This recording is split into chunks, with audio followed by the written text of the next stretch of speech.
Good evening and welcome to the third annual SustainPHL hosted by Green Philly.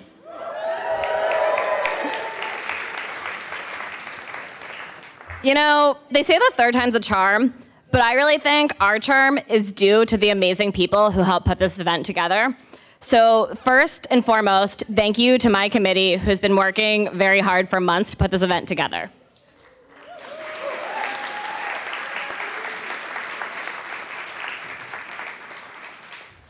Thank you to our voting committee who narrowed down the nominees and voted for the finalists. Thank you to everyone in the audience who nominated someone for an award. We have a democratic process in place to make sure that we get a variety of nominees, so make sure to nominate someone next year. In order to capture the breadth and depth of what our city is doing, we need you to help share these people's stories and the organizations, which would otherwise be largely unnoticed. So thanks for everyone who nominated someone.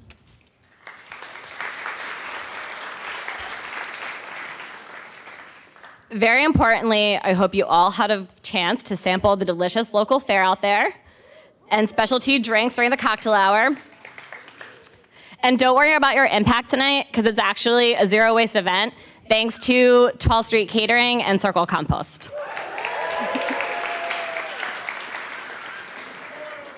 I had someone email us yesterday because I made a joke about we provided forks and plates tonight and like some other events, but we actually made sure from sourcing to everything else that everything was zero waste and compostable and recyclable. So just letting everyone know. I know there's a very concerned audience here.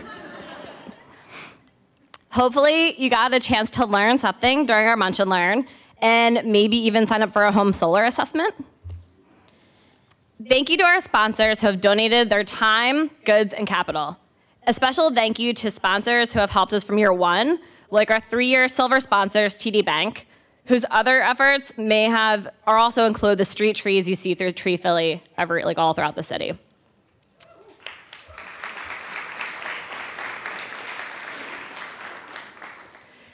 This year, Green Philly celebrated our 10-year anniversary.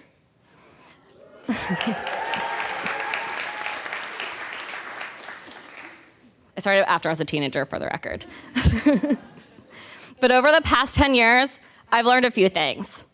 Like when I first started the blog, people would ask where the best trails in the Wissahickon were.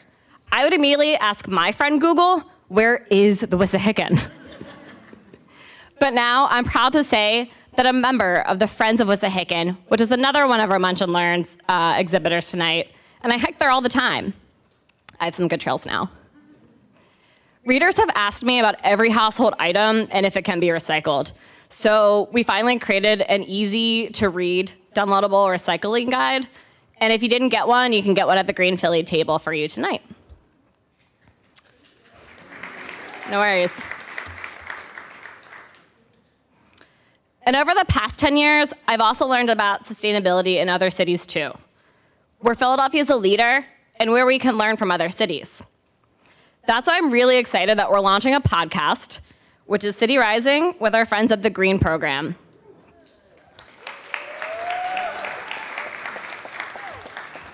You might have chatted with my co-host, Brady Halligan, about our new venture, but if not, stay tuned, because we'll have an announcement about our trailer hitting soon after we work out a few kinks with the iTunes.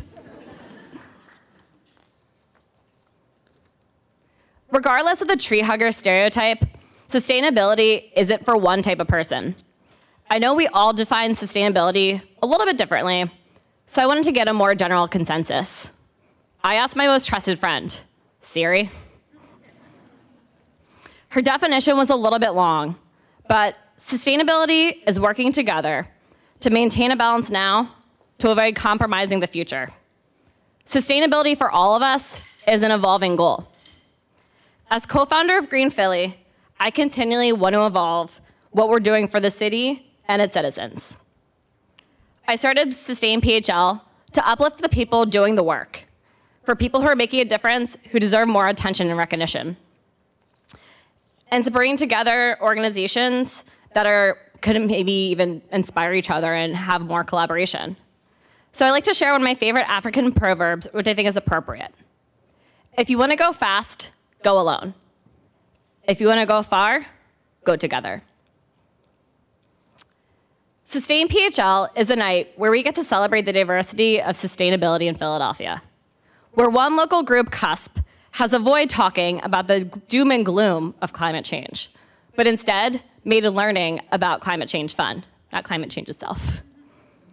Where nominee Sandy Vincetti turned a Fishtown vacant lot into a garden and free educational resource to young people. Or a bike shop, Cycles PHL, that doubles as an educational empowerment group. Where nominee Philly Microgreens is one of the city's first indoor vertical farms, using 90% less water than conventional agriculture. Each of these 29 nominees are leaders, and I'm honored to be here tonight to celebrate them with all of you. But let's not keep this an exclusive club to those in the room. When you leave tonight, I encourage you to think of one person who can become involved in some way, shape, or form. Whether they volunteer with a new organization, whether you can tell them what goes in the right recycling bin. I get a lot of questions about that. But sustainability is a journey, and we're all in this together.